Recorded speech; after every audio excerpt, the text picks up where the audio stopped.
চিরদিনই তুমি যে আমার ধারাবাহিকের আজকের পর্বে আমরা সবাই দেখব যে আর্য তার মায়ের সঙ্গে বাগানে গিয়ে অপর্ণা দেওয়া গাছটার দিকে তাকিয়ে বলে যে এ কি গাছটার এরকম অবস্থা হলো কি করে, গাছটা কি মরে যাচ্ছে, তার মানে কি সব শেষ? না না, আমি এগুলো কিছুই শেষ হতে দেব না, যে করে হোক আমি অপর্ণাকে ফিরিয়ে আনবই। আর অন্যদিকে আমরা দেখতে পারি যে অপর্ণা বলছে যে মরে যাওয়া আমাদের ভবিতব্য না। আর তারপর সে ঠাকুরের কাছে প্রার্থনা করতে থাকে যে ভবিতব্য তুমি বদলে দাও ঠাকুর। আর অন্যদিকে গল্পের শুরুতে আমরা সবাই দেখতে পাই যে অপর্ণা আর্যকে কান্না করতে করতে বলতে থাকে, স্যার কি হয়েছে আপনার, আপনি আমার সঙ্গে কথা বলছেন না কেন? আর তখন আর্য কাঁদতে কাঁদতে বলতে থাকে যে অপর্ণা তুমি ঘরে চলে যাও, নাহলে তোমার বাবা দেখে ফেললে খারাপ হয়ে যাবে। তুমি বোঝার চেষ্টা করো, আমি তোমার থেকে বয়সে অনেক বেশি বড়।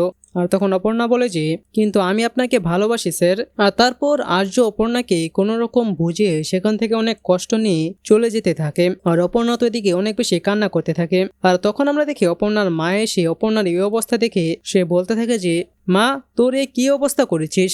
আর তখন অপর্ণা বলে যে এই তো একটু পড়ে গিয়ে চোট পেয়েছি, এর থেকে না মরে যাওয়াই ভালো ছিল।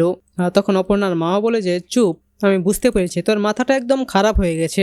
আর তখন অপর্ণা বলে যে মা তুমি আমাকে বাঁচিয়ে রাখলে কেন মা, কেন আমাকে পুরোপুরি মেরে ফেলছো না? তখন অপর্ণা বলতে থাকে যে একটা মানুষকে আমি আমার জীবনে সবটুকু দিয়ে ভালোবেসেছি, সেই মানুষটার জায়গায় এই জীবনে আমি অন্য কাউকে দেব না। তখন অপর্ণা বলে যে তোমরা আমাকে শেষ করে দিচ্ছ। আর বলে যে মা বলো তো শিকড়প্রাণ গাছ কি কখনো বাঁচতে পারে? বাঁচে না, সে ধীরে ধীরে লতা পাতা সমস্ত কিছু শুকিয়ে মরে যায়, আর আমিও ওই গাছের মতোই। আর তখন অপর্ণার মা বলে যে তুই এভাবে আর কথা বলবি না, তোর কথা না আমার ভয় হচ্ছে। আর অন্যদিকে আমরা দেখি আর্য অফিসে এসে অপর্ণার ছবি দেখে অনেক বেশি কষ্ট পেতে থাকে। আর তখন তো কিঙ্কর এসে আর্যর সঙ্গে অনেক বেশি মজা করতে থাকে, সে তাকে এগুলোর জন্য আরো বেশি কথা শোনাতে থাকে।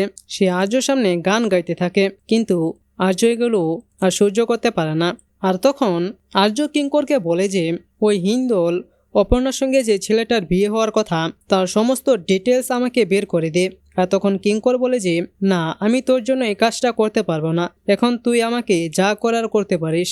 আর অন্যদিকে আমরা দেখি অপর্ণার এই অবস্থা দেখে তো অপর্ণার বাবা মা দুজনেই অনেক বেশি কষ্ট পেতে থাকে। তখন অপর্ণার মা অপর্ণার বাবাকে বোঝানোর চেষ্টা করে যে তুমি কেন মেয়েটার সঙ্গে এমন করছো। আর তখন অপর্ণার বাবা বলে যে কিছুদিন যাক, তারপর সবকিছু ঠিক হয়ে যাবে। আর আমরা দেখি অপর্ণা মনে মনে বলতে থাকে যে বুঝেছি, আমাকে যা করার আমার নিজেকেই করতে হবে। তো সুপ্রিয় দর্শক, কেমন লাগলো আপনাদের আজকের এই পর্বটি সেটি নিচে কমেন্টে জানিয়ে দিন। এবং আপনারাও চান তো খুব দ্রুত আর্যর সঙ্গে অপর্ণার বিয়ে হোক? যদি চেয়ে থাকেন তাহলে এখনই এই ভিডিওটা একটি লাইক দিয়ে চ্যানেলটিকে সাবস্ক্রাইব করে দিন। আর পরবর্তী পর্বের আপডেট পেতে চাইলেও এখনই এই চ্যানেলটিকে সাবস্ক্রাইব করে দিন। ধন্যবাদ সবাইকে।